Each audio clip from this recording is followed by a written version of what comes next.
మాట చెప్తున్నాను, మీకు తెల్లవారుతోందంటే భయం పట్టుకుంటుంది. అమ్మ బాబోయ్ అంత పూజ చెయ్యాలి, టైం లేదు అని ఏదో ఒక పని ఉంటుంది.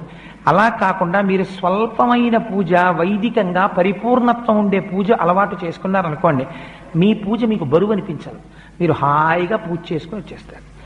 ఒక్కరోజు మీరు ఎంచుకోండి, ఏదో ఒక రోజు నేను ఒక శనివారం నాడు ఇలా పూజ చేసుకుంటాను, లేదు ఒక సోమవారం నాడు చేస్తూ ఉంటాను, లేదు ఒక ఆదివారం నాడు చేస్తాను.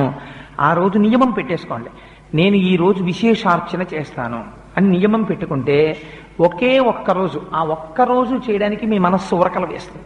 ఇవాళ నేను విశేషార్చన చేస్తాను అని అదే పూజ ఎక్స్పాండ్ అవుతుందంతే. అదే పూజా విధానం, కొత్తగా మీరేం చేయక్కర్లే. కానీ ఎలా ఎలా పెరుగుతుందో మీకు ఎక్కడికక్కడ చూపిస్తూ ఉపచారములు మనం చేస్తాం శాస్త్రంలో. అవి మీ మనస్సుని తీసుకెళ్లి భగవంతుడి దగ్గర నిలబెట్టడం కోసమని ఉపయోగించాలి.